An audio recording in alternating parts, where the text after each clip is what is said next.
Okay, so let's proceed. Repeat natin. Okay, Unit 2, Exposure and Vulnerability. So what is hazard? Okay? Hazard is a situation, condition, or items that may predispose an individual, group, or community that danger thereby increasing the likelihood that a disaster can occur. Okay, so ano ba ang hazard dito? Sabi daw, ito daw yung isang situation at condition. Okay? Kung saan po it can cause harmful to individual or a group in a community. So, based po sa inyo, based on your own opinion, can you describe or define the word hazard? Mga bata, ano ba ang salitang hazard para sa inyo? So, itong mga nakikita nyo dito sa picture po na yon, it is one of the kinds or types po ng hazard. So, dito po, sa picture na to, you have here the eruption of volcano. Okay, itong arrow ha, gumagalaw. So, ito po, is one of the types of hazard. So all the picture here is the type of hazard. We have here the eruption of volcano, the earthquake, the floods, so the tsunami. So we have also here the landslide and the man-made disaster, so which is the bombing. Okay. So ito po yung mga hazard na sinasabi po dito. It is a situation that cause harmful to human, but not only in human, but also in the entire property or land property. So as you can see po na makikita nyo po rito, it's either natural or man-made disaster. Okay? So tatandaan po ninyo kapag hazard po mga bata, it is a devastation. Okay? So unpredictable po ito. So halos same po siya nung disaster. Okay? So sa madaling salita, ito ay mga, ano ba ang Tagalog ng hazard? Sakuna or mga panganib. Okay? Okay, next. So kung meron tayong hazard, syempre meron po tayong exposure. Okay? So exposure is the present that makes the disaster a possibility. It measures the likelihood of a individual, target group, entities, populace, or the whole state to experience a disaster and its effects. Okay, sa exposure naman po mga bata, ito po yung kung saan po tayo ay,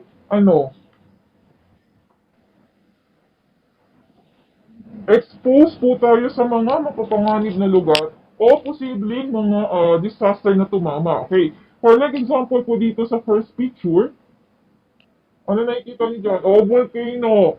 Okay? So, ang hazard po dyan mga bata, makinig, ang hazard po dyan mga bata is po yung mismong eruption ng volcano. Okay?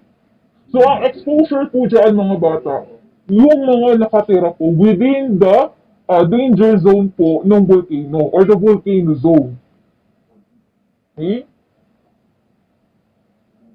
Okay. Yung mga nakatira po dyan, and then at the same time, pati yung mga land property is exposed po doon sa bulkan kung sakaling ito po ay sumabog or pumutok. And then, so dito naman po tayo sa second picture. So kung nakikita niyo po dyan, ano po nakikita po ninyo? Dagat, okay? Ngayon po, saan po exposed po yung mga nakatira na to? Saan sila posibleng exposed? Na hazard na dumating? Tsunami. Aside sa tsunami, ano pa yung pwedeng dumating sa kanila? Aside sa tsunami, ano pa yung hazard? Hazardous event na pwedeng dumating? Tornado? Big waves? Okay, ano pa? Ito yung nangyari sa Tacloban way back nung panahon, nung Typhoon Yolanda. Red tide? Ang red tide mga bata sa seafood po ha. We're pertaining po dito sa exposure. Okay? Earthquake, bukod po doon, so we have a big wave. So we have the tsunami. Ano po yung isa? Ito po yung nangyari po doon sa Tacloban. Way back po nung tumama po ang Bagyong Yolanda. Ano yun? Ito ay ang two letters. Ano po yung... Hey, di ba po, ito pong second picture po is naka-front po sila or located po sila in a coastal area. Okay? So itong mga nakatira po na to is exposed po doon sa posibleng panganib na dumating in that vicinity. Okay? So una sinabi ninyo, we are tsunami, yung pwedeng tumama sa kanilang disaster. Pwede ring big wave. Sinabi ni Legaspi ngayon, ano po yung isang disaster na tumama doon sa Tacloban na nangyari way back nung dumating po ang Bagyong Yolanda. Ano po yun? Two words po. Oh, we have two letters po yun. Starts with the letter S. Both letters. Ito ay, ayun, storm surge. So, yan po yung possible na hazard na dumating po dito sa second picture po. Okay? So, clear po tayo. Dito naman po tayo sa third picture. Ano po nakikita nyo dyan? Sa kabundukan, meron din mga bahay. Ano po yung possible na uh, disaster na tumama sa kanila o yung hazard na tatama sa kanila? Landslide. Very good. Okay? So, sila po, ito pong mga na to. Ito nakikita nyo pong arrow na to. And then, ayan. So, lahat po sila ay exposed po doon sa hazard na posibleng dumating. Okay? So, later on, malalaman nyo kung ano ba ang tawag sa kanila. Okay? So, next. So, ito na po yung sinasabi ko. The vulnerability. Okay? So, the possibility or susceptibility to acquire the consequences of disaster. Two is a measure of how an object, individual, groups, or a whole country to meet the consequences of hazard. Okay? So, balik po tayo kasi meron pong cycle yan. Okay? So, yung meron tayo, una niyan hazard. Okay? So, sabi dito, a measure of how an object, individual, groups, or a whole country to meet the consequences of hazard. Okay? So, pag sinabi po natin vulnerability, mga bata, ito po yung tumutukoy po mismo doon sa mga tao. Okay? So, halimbawa po, itong vulnerability, ay itong first picture po. Asan ang hazard dyan? Asan ang hazard dyan? Mga bata, dito sa first picture, asan ang hazard? Anong hazard yan na dumating dyan? Ito po yung pangatlo. Storm. Yun, storm surge, okay? So, ito po yung storm surge. So, ang hazard po dito is yung storm surge, okay? So, ang exposure po dito mga bata, yung mga nakatira. So, exposed po sila sa posibleng dumating na storm surge dahil sila ay nakatira within the coastal area, okay? Since dahil sila ay exposed, sila rin po yung matuturing na vulnerability. When we say vulnerability mga bata, sila po yung mga posibleng maapektuhan ng disaster once na tumama po ito. Nakuha po ba? Okay. So next, dito po tayo sa second picture. Okay? So as you can see here, ano to? Anong klaseng hazard to or disaster to? What kinds of hazardous event po ito? Okay, baha, flash flood. Okay? So sila po yung mapututuring na mga vulnerability. Okay? So yung hazard po natin is yung mismong baha. And then, yung mga taong nakatira po, sila po yung exposed po sila dun sa baha. Paano sila magiging exposed? Halimbawa po, nakatira po sila sa mga estero. Okay? So, exposed po sila sa posibleng pagkaroon ng ragasang baha. O rumaragasang tubig galing dun mismo sa estero or sa creek. Okay? So, sila po yung vulnerability. Or vulnerable po sila dun sa hazardous na pwedeng darating na yun. Malinaw po. Okay, so dito naman po sa third picture, Wait lang, mga bata. Okay. So, dito po sa third picture, so ayan po. Okay? So, yung hazard po is yung mismong landslide. Okay? So, ang exposure po dyan, expose po itong mga nakatira na to, itong residential area na to, doon sa possible na dumating na hazard. So, which is the landslide. Okay? So, yung vulnerability is yung mismong mga nakatira po dyan. Okay? So, itong nakita ninyo itong landslide nito, possible po may mga casualty po dyan.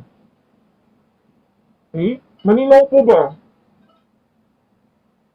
Okay, so malinaw po tayo dun sa tatlo, sa hazard, exposure, and vulnerability. Okay.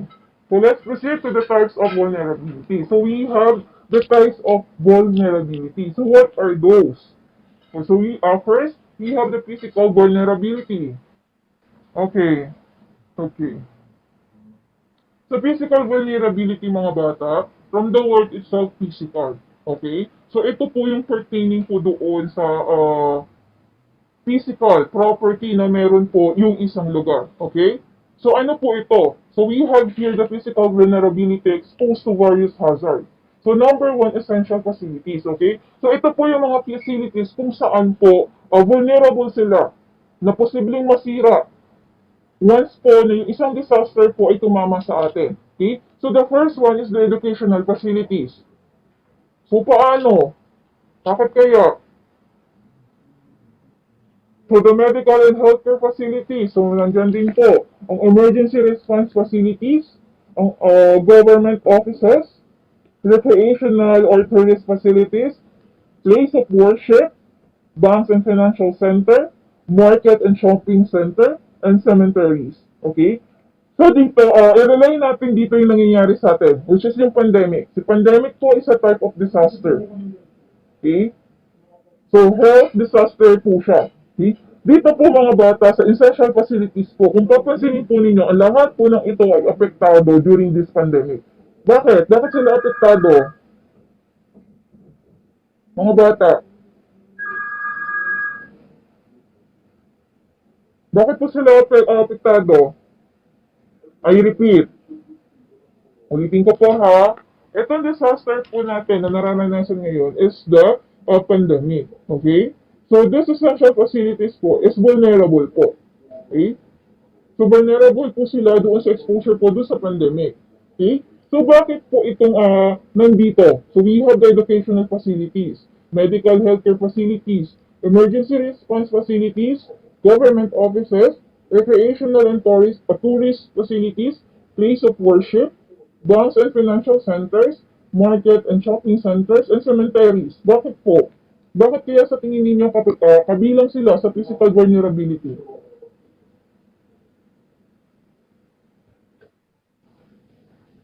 Yung iba ay nagsara. Okay? So ano pa? O, halimbawa sa education. So sila, ito po mga facilities na to, ito yung vulnerable or exposed po doon sa possible na hazard. Okay? So which is this pandemic. Halimbawa po, yung educational facilities. Ano bang ginagawa ngayon sa educational facilities natin? Ginagawang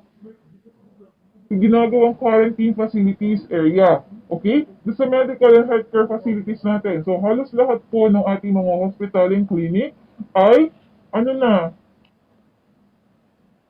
quarantine facilities na rin po. And then at the same time, dun po ginagamot ang lahat ng mga uh, patient na malakas yung, ano yung sintomas nila. Okay? So, ano po, government offices. Bakit? Bakit isa siya sa mga vulnerable? It is because po sila po ay skeletal forces. Okay? So, recreational tourist facility. So, as of now, yung mga yan, sarado pa. Okay? So, place of worship, ganun din. Bank and financial centers is one of the skeletal forces. Okay? Market and shopping centers. So, ganun din. Vulnerable din po siya. So, meaning, exposed po doon sa hazards. Okay? And then the cemetery. Okay. So, bakit kasi physical vulnerability? Bakit? Kasi po, dito po, nag-evaluate po ng interaction po ng mga living things between doon po sa structure and sa system. Okay? So let's proceed to the second type of vulnerability, the industrial and high potential loss facilities and facilities containing hazardous material. Okay, so isa po ito sa mga vulnerability. Bakit? Yung dams and ponds, so kapag yung dam, ano daw po yung posibleng expose siya dyan? So pwede siyang expose dun kapag one siya na umapaw or nasira yung dam. O yun po. Yung ponds naman po, kapag po nagkaroon ng fish kill, so exposed din po sila or vulnerable din na maaapektuhan. Fuel reservoir, pipelines and pumps, so kasama rin po yan sa mga industrial. Power generating plants, water tanks and lines, multi-purpose hydropower plants, water tank and lines, food processing facilities. Okay? So, vulnerable po sila. Bakit?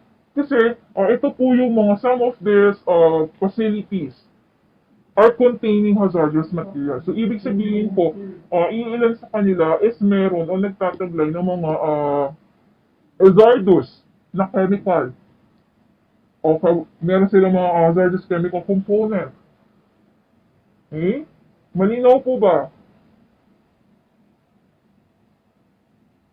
Malinaw po ba? Okay.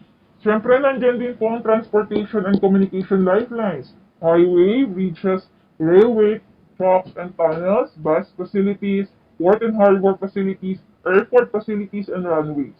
Okay? So, paano po sila nagiging isa sa mga vulnerable sa hazard? Okay? So, it will happen when the disaster is typhoon. Okay, so halimbawa, may darating na bagyo sa atin. Siyempre, sa bagyo po, lahat po ay kinakancel. So, lahat po ng mga airlines, ng port and harbor, lahat po yan, kanselado po lahat ng mga biyahe. Even the bus facilities. Okay, so isa po yan sa mga vulnerable din. Okay? So, next is the utility lifelines. Okay? So, involved na po dito yung ating mga waterways facilities. Yung potable water facilities, yung water distribution, yung oil and natural gas system, okay? Electric power. So, in terms naman po ng communication facilities, ito naman po yung mga cable and network. Okay? Nakukuha po ba? Okay? So, yan po yung mga uri po under po ng physical vulnerability. So, ang dami po niya sakop. Okay? Sumunod po doon sa types of vulnerability is the social vulnerability.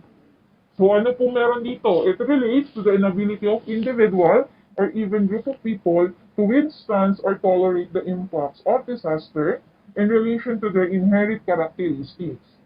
Okay? So, dito po sa social vulnerability, ito na po yung exposed po mismo na yung tao. Kung dito sa unang vulnerability, ang exposed po doon sa hazard is yung mga facilities and then yung structure or yung mga infrastructure natin. Dito naman po sa social vulnerability, ang exposed na po dito mga bata is yung mismo na pong mga living o mga living things. Okay, yung mga living organisms, syempre involved tayo doon yung human being. Okay, kasama po tayo dyan. But, in the social vulnerability po, meron po mga most vulnerable po dyan. Okay? So, meaning po sila po yung pinaka-exposed o vulnerable when the disaster hits. O for example po dito sa during this pandemic. Okay? So, number one po is people with disabilities. Okay? So, number two, children. Next, senior. Medication-dependent individuals. So, ito po yung merong mga other health issues. Okay? So, in terms of medication-dependent individuals, so ito po yung may mga health issues. Okay? So, meron din women, especially those who are single parents or the unemployed. Okay? So, next, ethnic minorities, aboriginal or indigenous people. So, isa po sila sa mga vulnerable. Okay? The homeless or street people. Okay? So, during this pandemic mga bata, yung mga homeless po, lalo na nung time po ng ECQ, Di ba po yung mga homeless po, yung mga street peoples po, is kinukop po ng local government unit. Okay? At dinadala po sila sa evacuation center kung saan po mas safe po sila instead po na nakatira, pagala-gala po sila sa lansangan. Malinaw po ba? Okay, next is incarcerated individuals. So, marginalized groups. So, sila po yung mga most vulnerable sa social vulnerability. Okay? So, next we have the number three vulnerability, the economic vulnerability. This type vulnerability will be determined by individuals, communities, and the nation's economic stability through financial sustainability. Okay? So, economic vulnerability mo mga bata, it involves na po doon through financial. Okay?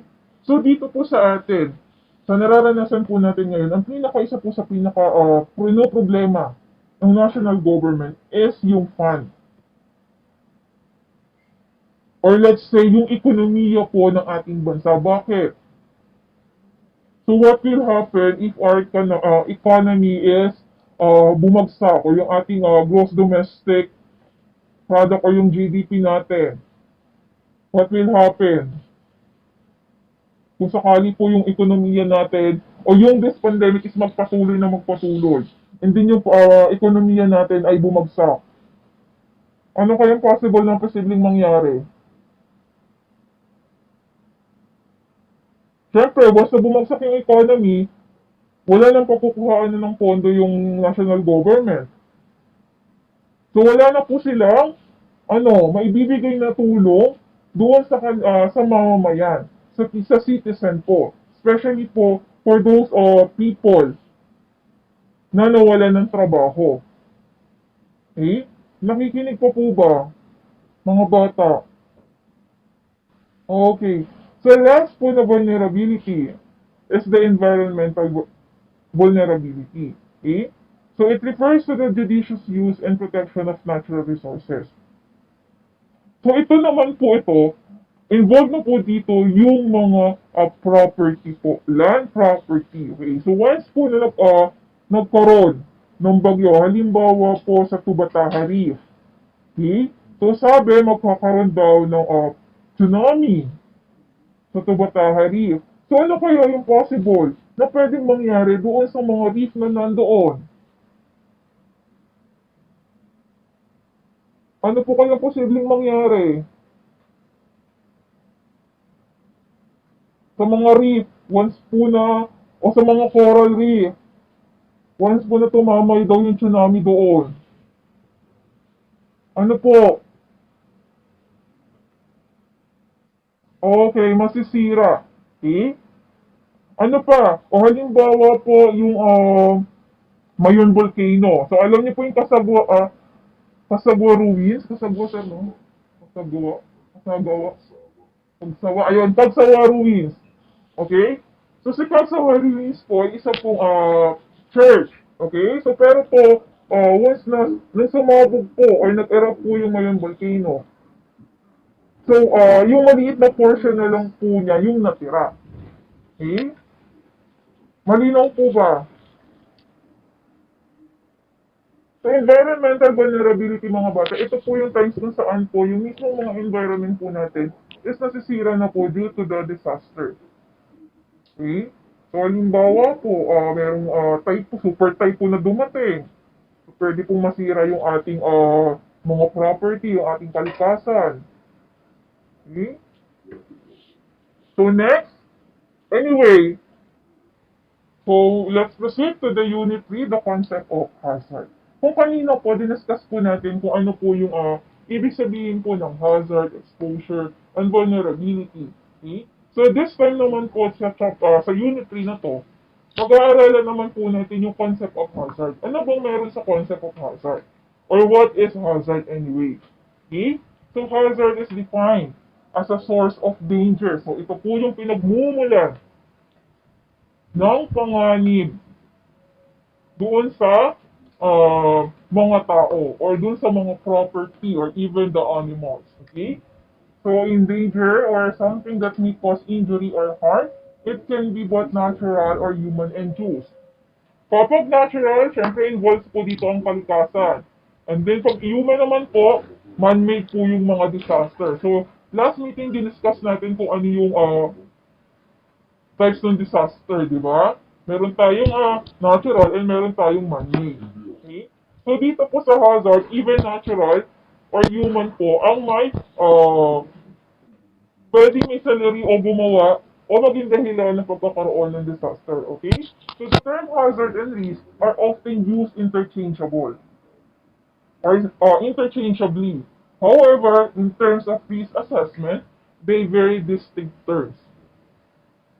Okay? So, bakit? Bakit daw very distinct terms daw sila? Okay?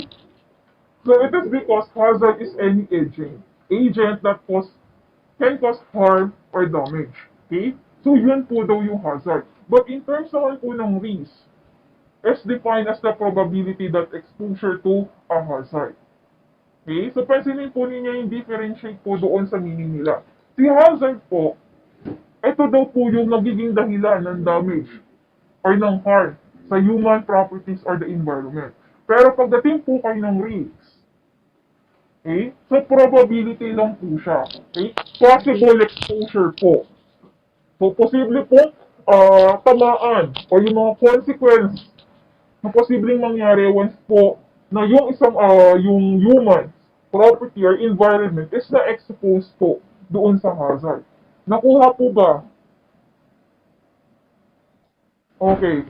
So, dito, hazard possess no risk if there is no exposure to the hazard. So, ibig sabihin, walang risk na mangyayari kung wala po expose o walang mga tao na ma-involve po doon sa hazard or doon sa hazardous event na posibleng dumating. Okay. So next, there are many different ways of classifying hazard. The first one, we have natural hazard. So gawa po ito ng kalikasan. So natural hazards such as volcanic eruption, earthquakes result from Earth's natural processes, and so on and so forth. Okay? So sa secondary hazard naman po are the consequences of other hazard. So paano kaya itong secondary hazard na to? Ano kaya itong consequences of other hazard na to? So paano kaya yun? Okay? For example po sa volcanic eruption. Okay? Hindi lang naman magma yung posibleng hazard na dumating. But we have also the pyroclastic flow. Okay? So ash fall. Yun po yung mga consequences of hazard. Yun po yung mga secondary hazard na tinutukoy. Nakuha po ba? Okay. Kung hindi pa naintindihan lalo, ito po yung example po niyan. Okay? So type of hazard, so we have here the geologic, hydrologic, atmospheric, biologic, and man-made. Okay? So let's say here in the earthquakes. Okay? So ang main hazard po dito is earthquakes. So ito po yung natural hazard. The secondary hazard here is the vibration, ground rupture, liquefaction, earthquake-induced landslide, and tsunami. Okay? Kung napapansin po ninyo, ito po yung sub-hazard na gawa ng earthquakes. Nakuha po?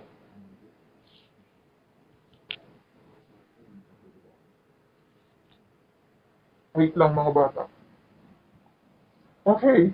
So anyway, so let's proceed. So kung balik po tayo dito. So earthquake po is the main disaster or the main hazard. Okay? Siya po yung pinaka-main sa yung natural hazard. The secondary hazard here is the vibration, ground rupture, liquefaction, earthquake-induced landslide, and tsunami. Okay? So once po na nagkaroon po kasi tayo ng earthquake, so there's a lot po na posible pa dumating. Okay? O paano to? Yung vibration, so shaking of the ground. Okay? So yung ground rupture, paano? So ito po yung pagbibitak ng lupa. O pagbibitak po, hindi lang pagbasta-basta pagbitak ng lupa, as in talagang yung parang naghiwalay po sila. So yun po. Yun yung mga secondary hazard. So once naman po nagkaroon ng earthquakes doon sa coastal area, tsunami naman po yung posibleng maranasan. Diba po? Siyempre once na nagkaroon ng earthquake po, at the bottom of the sea. So, magsha-shake po yung ground po, yung seafloor doon.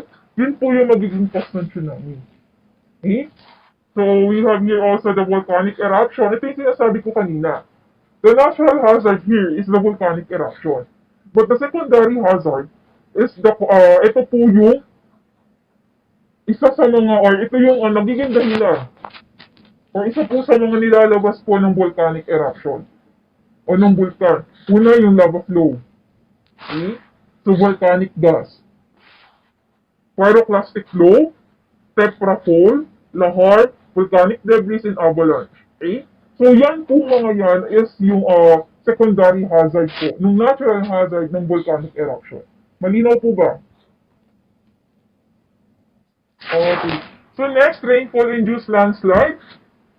So, rapid sediment movement, subsidence, sinkhole, impact with space objects. So, yan po yung mga hazard na under geology. Okay? So, sa hydrologic naman po mga bata, it is floods, river, and coastal. Okay? Wave action, o yung mga big wave, o tidal wave, drought. Okay? So, rapid glacier advance. So, yan po yung mga yan. Okay? So, sa atmospheric naman po, nandiyan ang typhoons and hurricanes. So, thunderstorm, excessive rainfall, tornadoes, heavy snowfalls, hail, and blizzards. Alam niyo po ba yung hail, mga bata? Kung ano yung itsura ng hail? Alam niyo po ba yung hail? Ito po yung, familiar kayo doon sa umuulan ng yelo. O, yun po yung hail. Yun po yung tinatawag natin na hail, mga bata. Okay? So, blizzard. Ano tong blizzard? Ano tong blizzard? Siyempre, sa snow lang to, di ba? O, nilalas snowstorm. Yan po yan. Eh, yung glacier. Ano naman po yung glacier? Ang glacier po, mga bata, ito po yung, alam niyo po, ito kasi nangyayari lang to sa mga bansang merong snow. Okay? So, ito po yung river nila or yung dagat nila is nagiging yellow. Nagiging ice. Okay? Familiar na po ba? It will happen na malapit sa mga malapit po sa South Pole and then North Pole o sa Antarctic and then Arctic. Okay? Sila po yung vulnerable doon o madalas nangyayari ang glacier. Ito po yung slowly moving mass or river of ice formed by the accumulation, the compaction of snow. So meaning po dahil sa sobrang lamig, yung ice po o yung tubig o yung mismong river is nabubuong yelo. And then, ano pa, kumakalat po doon sa dinadaraanan niya rin. Okay, so yun po yung glacier. Siyempre, kung merong glacier sa isang lugar, siyempre wala kang pagkukuhanan na pagkain doon, lalo na kung kayo ay nakadepende po sa mga pagkain dagat. Okay? So we have also the biologic, tapos na tayo sa hydrologic and atmospheric. So we have also the biologic. So, epidemic in humans. So, epidemic in humans, ito yung nararanasan natin ngayon. Ano ba yung nararanasan natin ngayon? Okay. So, we have also the epidemics in plants. So, sa epidemic in humans, ito po yung pandemic na nararanasan natin. Okay? So, epidemic of plants naman po ano? Ano kaya yun? Ito po yung suddenly na yung mga halaman, bigla na lang namamatay or nalalanta. Okay? So, yun po yun. So, hindi lang naman masasabi mong epidemic sa isang halaman kapag yun po ay sunod-sunod. Or nagkakandahawaan. Okay? So, next, epidemics in animals. Okay? So, sa atin meron yung bird flu, and then yung swine flu fever. Tama po ba? Swine flu ba yun? Yung sa baboy? Okay. So, locust. Alam niyo po ba yung locust?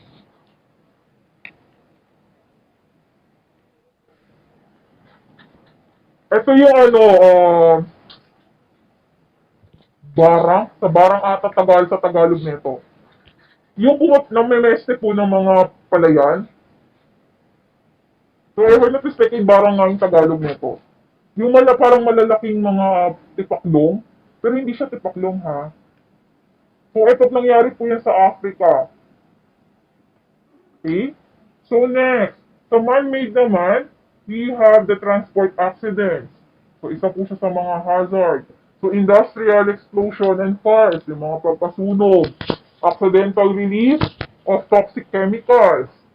Okay? So yung mga pabrikang nagtatapon ng chemicals nila o chemical materials nila sa mga ilog o sa mga sapa. The next is the nuclear accident. Okay? So ito po yung halimbawa po yung nangyaring Hiroshima nuclear bomb nung sa Japan to, before pa. So hindi pa tayo buhay lahat noon. Okay?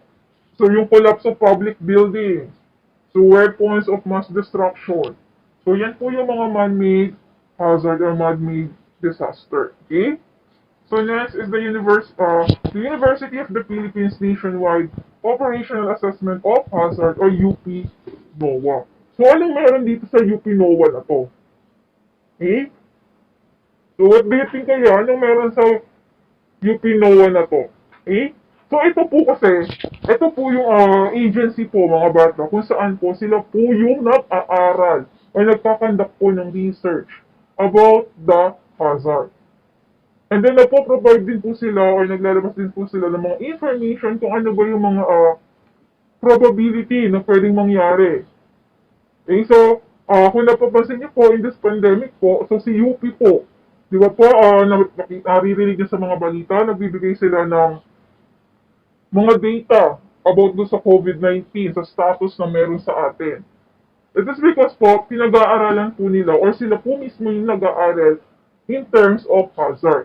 Okay? So, National Institute of Geological Science with the goal of helping reduce the impacts of hazard.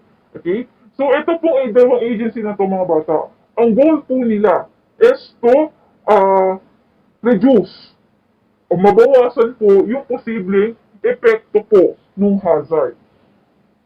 Okay? So, next, it seeks to assist the country in disaster risk reduction and management, climate change, adaptation, mitigation efforts. Okay? So sa UP NOAA, together with the UP National Institute of Geological Science, so sila din po yung gumagawa ng mitigation or lahat po ng ginagawa or kinakandak nilang research is nagpo-fall po ito dun sa phase 1 ng disaster cycle, which is the mitigation. Okay? Malinaw po ba? So, under po nito, may mga component po ang DOST.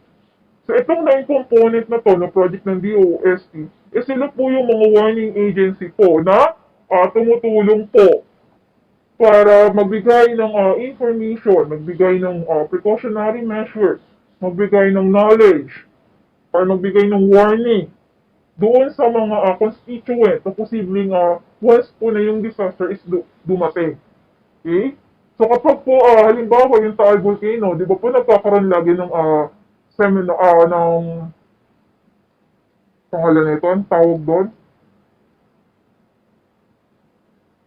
Interview, or yung interview dun sa tawag dito, ng media.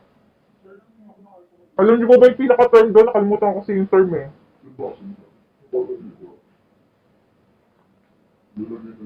Ayun, press conference. Anyway. So, yun po. So, sila po yung mga humaharap. Okay? So, ano po ba itong mga 9 components na yan? So, Project NOAA tools and components include. So, number 1, distribution of hydromet devices to typhoon and flood-prone areas in the county. Okay? So, nagbibigay po sila ng information about dun sa lugar kung saan daw may mga prone sa mga baha. Okay? So number 2, disaster risk exposure assessment for mitigation. Okay? So light detection and ranging green, LIDAR project and accurate 3D presentation of flood and hazard map. Okay? So itong 9 po na to mga bata. Ito po yung component o ito po yung ginagawa po ng Project NOAA o ng UP NOAA. in order to minimize the disaster risk. Okay? Malinaw po ba? Okay. So katulong po nito, ito na tong Project NOAA nito. Katuwang po nito ang pag-asa at ang e-books. Okay? So sila po yung mga nagtutulungan na yan. Okay, so Pag-asa and PBOX in partnership with UP National Institute of Geological Science and UP College of Engineering aims to harness cutting-edge technologies to provide more accurate, integrated, and responsive system to prevent and mitigate natural resources. So itong mga to is mga technology or mga tools na gagamitin in order to reduce the disaster risk. Okay? So next. Okay, so the Center of Disease Control and Prevention, so nagkaroon po sila ng categorization doon sa biological warfare. Okay? So ito po nakikita po ninyo, it is the biological warfare according to risk and priority assessment. So kinategorize po nila yung disease control and prevention. So sa category 1, category A agents, so ito daw po yung mga deadliest microbe, easily disseminated or transmitted and high mortality rate. Okay? So saan po papasok dito? Yung COVID-19. So doon po siya sa category A. Bakit? Deadliest microbe. At the same time po, easily transmitted and high mortality rate. Okay? So meaning po mabilis po na ipapasa. And then at the same time po, konti lang po yung possible na makasurvive once po na tinamaan sila noon. Okay? So, we have also the category B. So, it is po yung has potential for morbidity but low mortality rate. Okay? Moderately easy to transmit. Typhus fever, viral encephalitis, salmonella, shigella, E. coli. Our example of agents are under this category. Okay? So, itong category P mo mga bata. So, dito naman po mga bata, mabilis yung transmission. Okay? Mabilis yung transmission, pero yung mortality rate po niya is mababa. So, ibig sabihin po, hindi ganun siya nakamamatay. Okay? So, sa category C naman po are described as emerging agents. It has the potential to infect in the future. Okay. So, bakit emerging agents yung category C? Okay? So, possible pa sa category C po mga bata, tinitignan pa lang siya. Possible or potential pa lang siyang maging diseases or maka-infect po in the future. So, mababa po yung kanyang transmission and then mababa din yung kanyang mortality rate. Okay? So, malinaw na po ba? Okay? So, we have also here the chemical hazard. So, classify daw yung chemical hazard. The first one is yung intentional. The second one is unintentional. So, intentional incident are criminal acts of terrorism or sabotage causing the release of toxic chemicals into environment. Okay? So, dito po sa intentional, from the word itself, intentional. Sinadya. Okay? Sinadya po magtapon ng mga toxic chemicals or toxic waste po doon sa environment to cause harm na nandoon. Yung mga taong vulnerable na nandoon sa lugar na pinagtapunan nila. Okay? So while the second one is unintentional, events produce the same result but the release of the chemical is accidental. Okay? So unintentional po mga bata, parehas po dun sa intentional. Ginawa rin po o nag-produce po sila ng toxic materials. But, yung pag-release po o yung ma-spread po nila outside of their laboratory or outside of their factory is unintentional. So, hindi nila sinasadya. Okay? So, yun po yung classification po ng chemical hazard. So, next, we have the key hazard parameters. Okay? So, yung key hazard parameters po, ito po kung saan po sinusukat po or inaalam po yung mga hazards or disaster risk. So, it will comes, magagawan po natin ng paraan or makakagawa po ng mga precautionary measure in the near future. Okay? So, under the key hazard parameters, we have the hazard maps. Okay?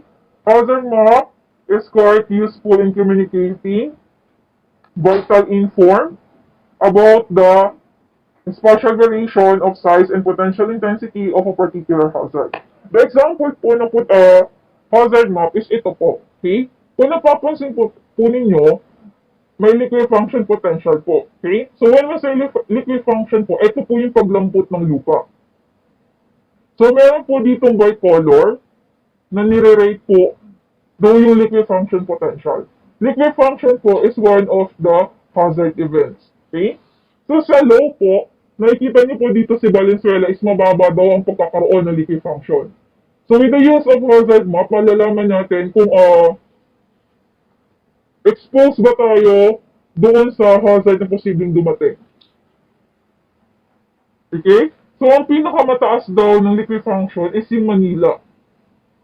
O yung Pasay. Bakit sila yung pinakamataas? It is because mga bata, sila ay, nasa coastal area. Malapit sila sa Manila Bay.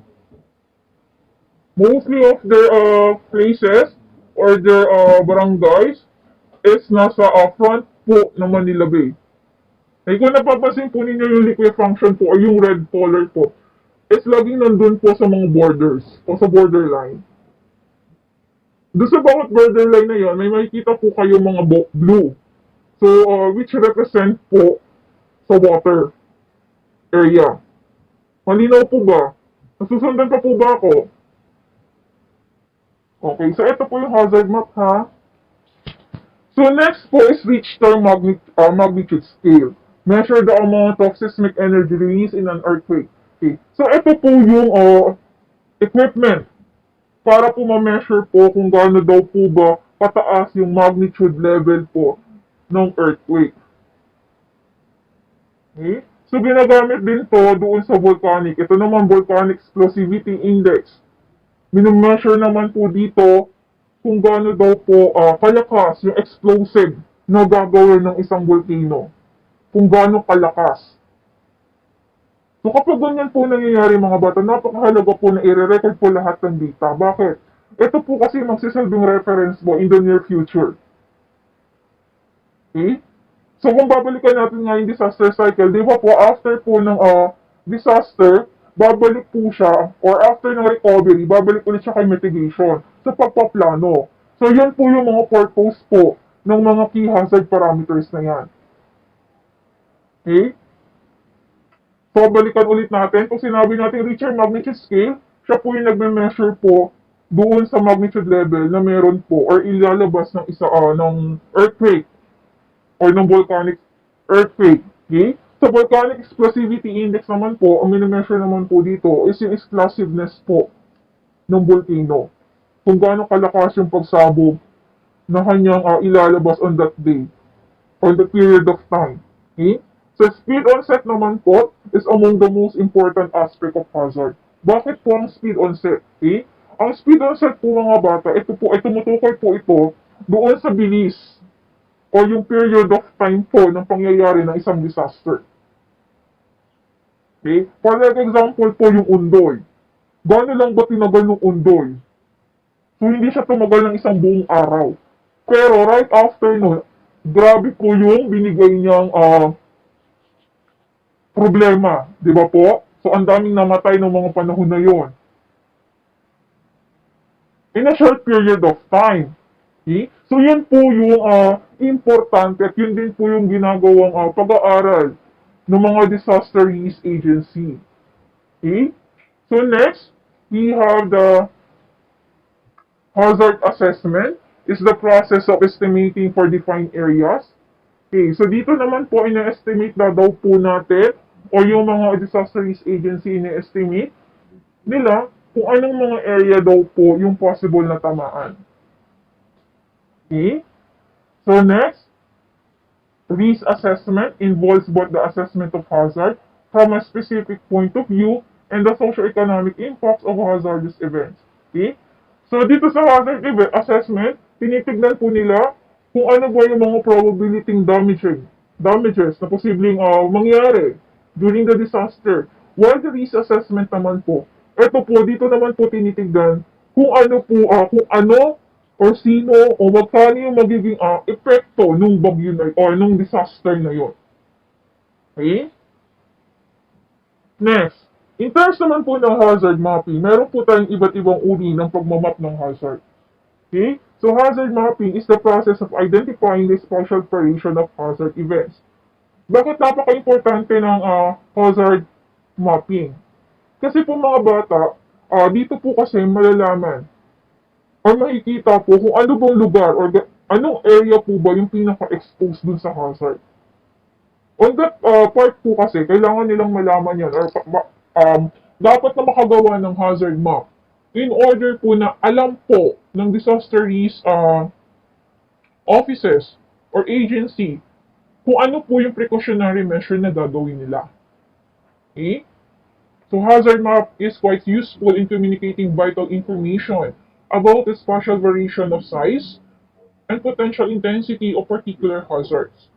So ano-ano ba itong mga uri ng hazard mapping na to? The first one is Geographic Information System or GIS. Display maps and assign attributes to map units. GIS analyze data associated with the map units. It is a powerful tool for integrating individual map layers through its overlay function to come up with hazard map. Okay? Ito po yung example po ng GIS. Okay? So ito po yung pieces po ng GIS. Kung napapansin niyo po, ito po yung real world. So inihiwalay po lahat yan by level. Okay? So yung land usage, yung elevation, yung parcel, street, and yung customer. Okay? So ito po yung itsura ng Geographic Information System. So once po na nagawa na po iyan, yung level po na yan, so at times naman po yan nabubuo na po ng mismong hazard map na yan. So ito po nakikita ninyo, ito po yung resulta. Ito yung hazard map na resulta ng GIS. Okay? So para po siyang 3D. Kung titignan nyo nga kung ikukumpara natin to sa isang game, para siyang Minecraft. Okay, malinaw po ba, mga bata? Sa ganitong paraan, malalaman natin kagad o makikita or malalaman kagad ng mga nag-aaral in terms of disaster risk kung ano ba yung mga possible kung saan sila exposed. O halimbawa, itong area na to, exposed sila saan? Posibleng exposed sila sa tsunami, sa storm surge, sa tidal wave. Okay? So malinaw po ba, mga bata? Sagot kayo. Okay. Next is composite hazard map. Okay? So balikan po natin. Composite hazard map or MHM makes risk analysis is more convenient. It is provide comprehensive information on the magnitude, frequency, and area of effect of all hazard combined. Okay? So dito naman po, ayan naman po ang itsura ng composite hazard map. Okay? So kung napapansin mo po, po ninyo dito, bipolar din po siya.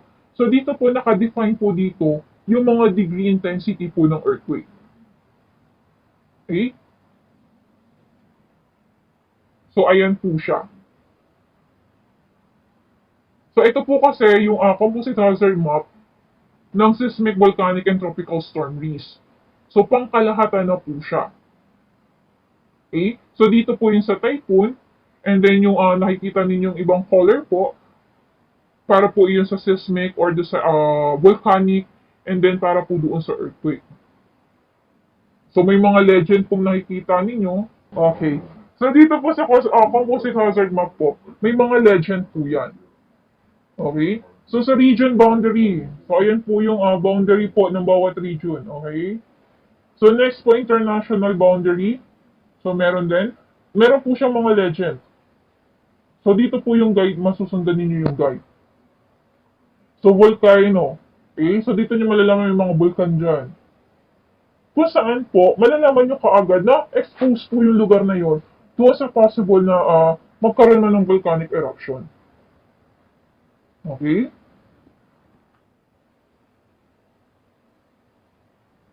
Ito naman, yung mga broken lines naman daw po, exposed po sila doon sa possible na tsunami and storm surge na darating. Okay? So yung bipolar naman po, ito daw po yung nag-modified po ng scale po in the earthquake intensity. So yung bawat color naman po ng blue, sa tropical storm intensity naman po siya. Kung gaano kabilis po yung hangin na meron o tataglayin yung isang bagyo. Okay, so yan po yung composite hazard map ha. And the next is the critical facilities maps. Kung anong meron sa critical facility maps? Okay? Individual hazard maps and multiple hazard maps are often combined with critical facility maps. So, ibig sabihin po sa CFM po, kinukombine po yung individual hazard map and then yung multiple hazard. Okay? So, CFM accurately and clearly portray the location, capacity, and service area of critical facilities. Okay? So, ito po yung example po ng critical facility maps. So, napapansin po ninyo, may legend din po siya kung saan po nandun yung mga fire and rescue, yung police, communication, transportation, utilities, and government. Okay? So, sa ganitong paraan mga bata, mabilis po yung pag-response. So, bawat barangay po is meron po mga response unit dyan. Okay? Kung saan po yung pinakamalapit. O, halimbawa, with the use of this clinical facility maps doon sa headquarters nga ata po ng headquarters po ng alert for like example. So, malalaman nyo, halimbawa, may police dyan, color blue. So, may nangyayari eto po ha, asan yung arrow. Okay, halimbawa, may nangyayari dito sa part na to.